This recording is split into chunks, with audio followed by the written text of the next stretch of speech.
Yeah, bro, we are 4 days deep into the international break. And the only word to describe these past couple of days is boredom. Look at me, my nigga. Look at me. Let me know in the comment section what y'all been doing these past couple of days during the international break, man. Shout out to all the countries that's been participating in the World Cup qualifiers and all that, man. My country, Haiti, you know what I'm saying? We took a big step in the right direction trying to go into the World Cup.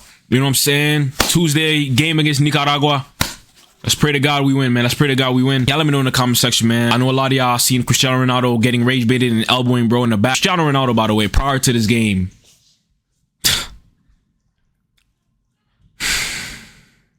get bro a therapist, man. I'm not gonna say too much, but bro, just get bro a therapist, man. Don't get him a dick rider like Piers Morgan.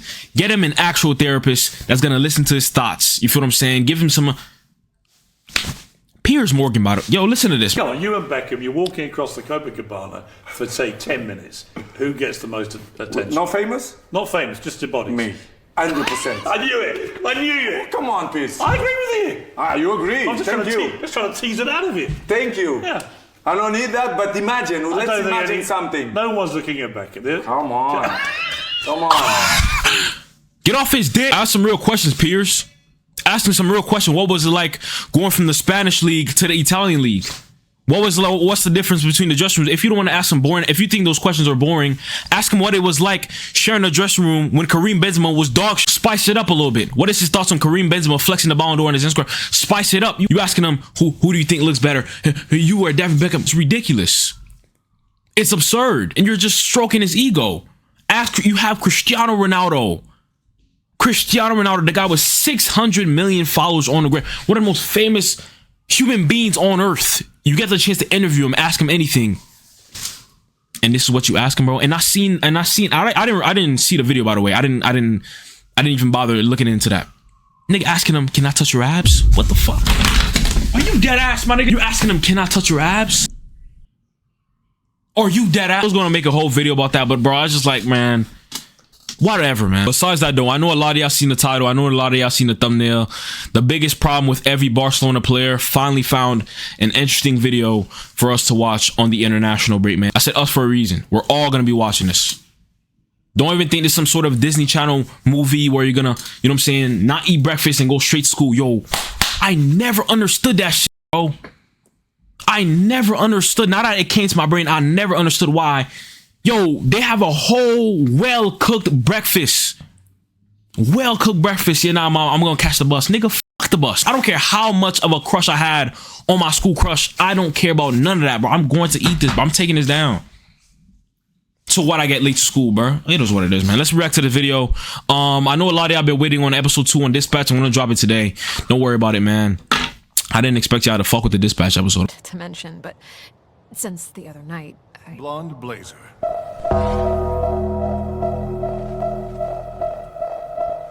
Are you ready to go?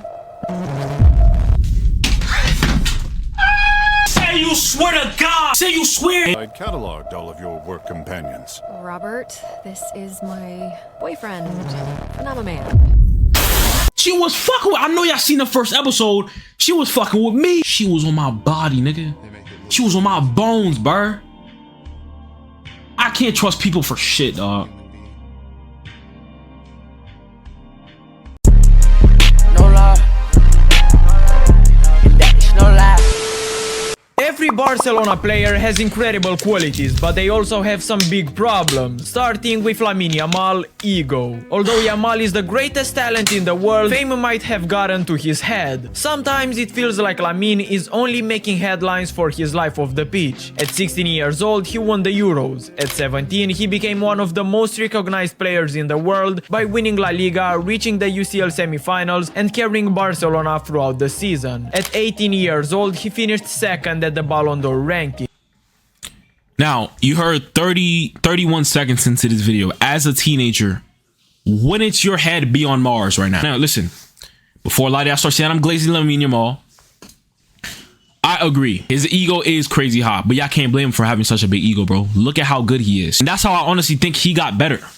He used his ego to his advantage. Chat, in the 23-24, when you scroll on TikTok, you're going to see a bunch of corny ass edits talking about some, oh, I miss pre-ego Yamal. Pre-ego Lamine Yamal can't chat to Lamine Yamal right now. This undoubtedly got to his head, but it all started before the Spain vs France match in the Euro 2024. Yamal posted this on his Instagram story: "Move in silence, only speak when it's time to say checkmate." After which he delivered a sensational performance in the semi-finals. And since then, he continued this trend of talking on Instagram before big games. But recently, this hasn't worked out. The latest example came against Real Madrid. Before the El Clasico, Yamal posted a photo of him celebrating in front of Real Madrid fans. During the match though, he was a ghost. He got a rating of 6.8, and the backlash from Madrid players and fans was unreal. Even Barca fans turned on him for...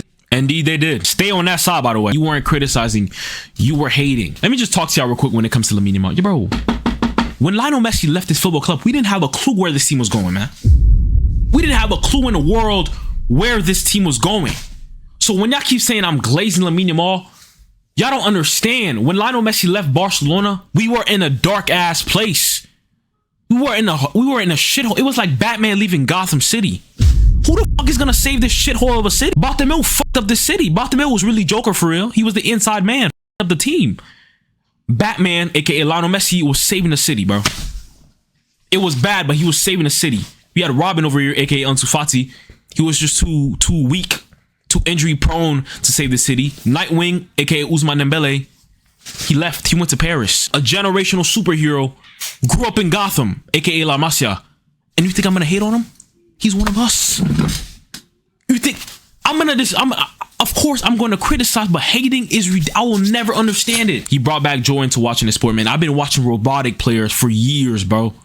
For years. This guy is blessing my eyes with beautiful skills, beautiful football, having some sort of a flair, and not expect me to just... Hey, listen though, the off-pitch activities though, let's not say too much, man. I don't know about the off-the-pitch activities, but you know, let's continue watching the video though. Speaking and not delivering. He also appeared everywhere on the news for dating a 30-year-old woman last summer, then dating Nicki Nicole, then breaking up. All of this is distracting him from focusing solely on football. But at the same time, we have to understand that he is literally a teenager, an 18-year-old boy with everything he could ever dream of, but he is expected to act as a mature adult. I will only say this about him: while his ego is his biggest weakness, one day it might prove to be his biggest strength, just like in Ronaldo's case. Raphinha, PR. In 2024-2025, there was no better player than Raphinha in terms of stats. He dominated every player. He even equaled Ronaldo's legendary Champions League record with 21 goal contributions. And that's why I'm still confused. Today's November 15th, 2025, and I'm still confused on how he didn't win the Champions League Player of the Year. And still confused, bro. I'm still confused. Dembele was not better than Raphinha, and this is why the season real life starts in January. From this is what I learned from last season. The season starts in January. All the things Raphinha was doing, the hat trick against Bayern Munich, the goal, the last minute goals against Benfica, it don't matter. January is where it starts. So all the goals Mbappe scoring right now, they're cool and all. Bro, realistically speaking, January is where it counts. Because look at the stats Raphinha had last season. And he ended up 5th in the Ballon d'Or. Fucking hell. By this, he finished 5th at the Ballon d'Or rankings in 2025. This is all because he doesn't have the PR other contenders had. Vitinha and Mohamed Salah finished above him just because they are more well known and appreciated. Raphinha is a Brazilian, and people automatically expect him to pull off skill moves and tricks like Neymar or Ronaldinho. But he isn't like that. He is not a showman. He doesn't appear on the news for some off-the-pitch activities. He only focuses on cold, effective football. Whenever it is an off-the-pitch activity, it's some weird shit though. It's some squirrel at Disneyland. It's somebody in the comment section trying to disrespect his wife. It's always some weird, funny shit, bro. Like it's ridiculous. Hey, that Disney Channel shit was not funny though. You know you dead wrong for doing that to his son, bro. Weird ass Disney Channel worker, man. If his name was Vinicius Jr., he would have easily won the Ballon d'Or in 2025 with the stats he had. But because for some reason Barcelona fans decided to push Yamal more for the Ballon d'Or, Raphinha ended up 5th and Lamine 2nd. It's not that Raphinha should behave differently or provoke the opposition. It's just that because of his weak social media presence, he has a lot to lose. Neymar. Health. Neymar is not a Barcelona player anymore, but let's be honest. Most people know of him because of his time with the Blaugranas. And while he was playing here, he was the golden child of football. The next Ronaldinho, the next Messi. He received all kinds of nicknames. However, his peak was short-lived. I still consider that Neymar did enough to be remembered as one of the greatest players ever, and that the comments about his downfall are... I'm sorry, bro. Neymar, your ceiling was just too high for you to fail, man. The ceiling was just too fucking high, bro. There was no ceiling. There was no actual ceiling. You failed, bro. In every international break, there is going to be Neymar disrespect. And I don't have enough spit and energy to be defending you anymore, bro. I don't. Every international break, you hear somebody talk about some, bro, I ain't gonna lie, Neymar's overrated. That's how you know the international break is here. You always hear Neymar's overrated when the international break. You messed up by going to PSG, man. I will down that hill. If you wanted to be the main man, you should have went to England. You should have went to the Premier League, man. You went to PSG. You gave that team some clout. Yo, on everything I love, bro. I was hate watching him when he went to PSG, bro. This is my favorite player of all time, Neymar Jr. But the moment he stepped foot in Paris, I was hate watching like a motherfucker. I didn't want him to get injured. I just wanted him to be ass. I just wanted him to be ass. But 17-18, one of his best seasons of all time, bro. Fraud me. A little bit exaggerated. However, he could have been much more than he is today, had it not been for his health issues. And when I say health issues, I'm referring to his injuries. Now, many might say it's because he focused on partying, girls, or living life more than he focused on football. However, what people ignore is his playing style. He likes to mock defenders, to be aggressive with his skills, fast direction changes, flicks, tricks. Sometimes the only way they can stop him is by falling. And that led to many horrible injuries suffered by Neymar. So I think calling him the biggest what if in football is disrespectful. But who knows what he could have achieved if it wasn't for injuries. Disrespectful. But who knows what he could have achieved. You ask Mbappe to do some shit like that today, he would rather shit on your grandmother's chest, bro. He was not doing that, bro. You ask him to lay a ball off like that for Brahim Diaz, Vinicius Jr., he not gonna do that. I'm playing, bro. If it wasn't for injuries. Robert Lewandowski. Age. You can outrun fate, but never time. Is a quote that perfectly describes Lewandowski's biggest weakness. He is still an incredible player, a lethal striker, but time is running out. Leva is 37 already, even if just recently he scored a hat-trick against Celta Vigo, and most probably he will have decent numbers this season. We can't forget that this is his last year in European football. Lewandowski is a true professional, a player that never skipped his training sessions. He always did what he had to do, and while many fans praise Ronaldo's physique, they overlook Lewandowski's physique. Keep in mind that he is 37 years old. Even so, he will leave Barcelona in the summer while probably being regarded as a legend, especially if he manages to win a Champions League title with Barca. And I will also add, age being your biggest weakness when you are a footballer is quite the compliment. Ronald Araujo. Hey. I will always salute a player like Lewandowski, man, every single time, bro. He's seen us in the trenches, bro. He's seen that 21-22 Barcelona team, the likes of Memphis Depay, I mean, Aubameyang, you know, he's seen a team in the 21-22. If you were there in the 21-22, man, consider yourself a real one. So you know that's that right wing. Holy fuck, I don't want to think about some shit like that no more. Season was disgusting. I don't know how I even survived shit like this. So that's why I said, like, it was Gotham City. The likes of Braithwaite, Serginho Dest, right? Oh my gosh, ill. Fuck, ill. Let's not even think about it. That season, dead ass. Ill, fuck. 21-22 was the first season without Messi. No? Yeah, it was. Yeah, that was the first season without Lionel Messi. The first season without Batman saving the city. We were in the trenches, my nigga. This shit was bad. This shit was terrible. And I'm pretty sure Lewandowski scored against us in that season. Yeah, they're static. Oh my God. But Lewandowski, man, he's seen us in the trenches, and he still decided to help out, man. To this day, I still remember Lewandowski before the World Cup, man. That guy was moving ridiculous, bro. Lewandowski pre-World Cup. Oh wow, he was special, man. He still is special, man. Ridiculous striker, man. Ridiculous. I feel like a lot of people don't give him enough credit, man. For real. When you are a footballer is quite the compliment.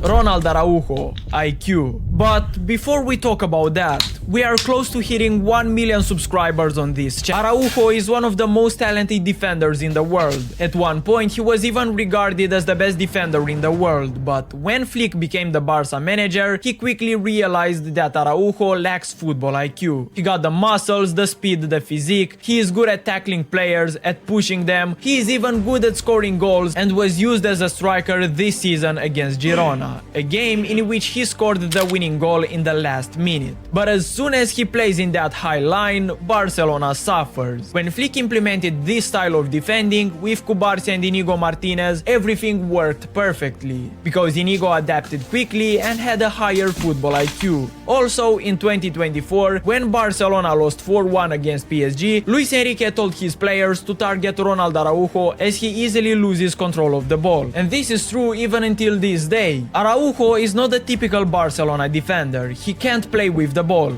Under pressure, he loses his head and he panics. He is good when it comes to physical abilities. On the ball though, he is a disaster. But who knows, maybe with time he will evolve and reach his true potential. Until then, our next player on the list is... Hey, y'all peep out every clip he put up was from 2023. Not 2024, 2025. Every clip he put up here was from 2023. That guy was on another level, excuse me, in 2023, man. I miss this guy so much, bro. This version of I miss him so much, bro. On some real shit. I miss him so much, bro. The blonde hair, like it was something. I don't know what it was, man. I don't know what it was in the air. That guy was on another level, man. He was considered one of the best center backs, one of the best defenders in the world, man. For real, man. Some of y'all might blame it on the high line, but bro, I don't know, y'all. Something's off about him nowadays, man. I mean, he's not terrible right now, but something's just off, bro. Like, he's not winning the headers like he used to. He's not as aggressive. I mean, you see glimpses of it, but it's not him. It's not him. You know it's not him. Don't even lie. It's not him. I don't know, man. Hopefully he gets it back, man. That's probably why I'm so frustrated with him. It's because, like, you look like him, but you're just not. I feel like I said it before. You look like him, but you're just not him, man. Pedri with injuries. Recently, Pedri has been receiving more and more appreciation from fans all around the world, not just Barca fans. And this was inevitable. The guy plays at such a level that it was only a matter of time before others began seeing his true potential. Saying that, his only major problem is injuries. In 2025-2026, he already missed 34 days because of a muscle injury. In 2024-2025, he missed 45 days. And in 2023-2024, he missed a total of 131 days, again because of injuries. The main reason is that he was so good that he was overplayed and exhausted while his body was still developing at only 17 or 18 years old. Now he suffers the effects of burnout. However, Barcelona are monitoring Pedri's situation in the best way possible. They are very careful not to rush or force him, and as a result he has gotten much healthier, and with his game evolving, I can easily see him become the best midfielder in the world in a few years. Lionel Messi. Hey, before I get on to Messi, hey, listen, it looks like Pedri's gonna be back. Pedri's gonna be back after the international break, man. Listen, I just hope Barcelona don't rush him. I hope Hansi Flick don't rush him. If he gets to be back for that Athletic Bilbao game, just let him play 2 minutes or something, bro. Don't even bother playing him for 45, 30 minutes. 5 minutes max, bro. I don't need Pedri being consistently injured all over again. I don't need that, bro.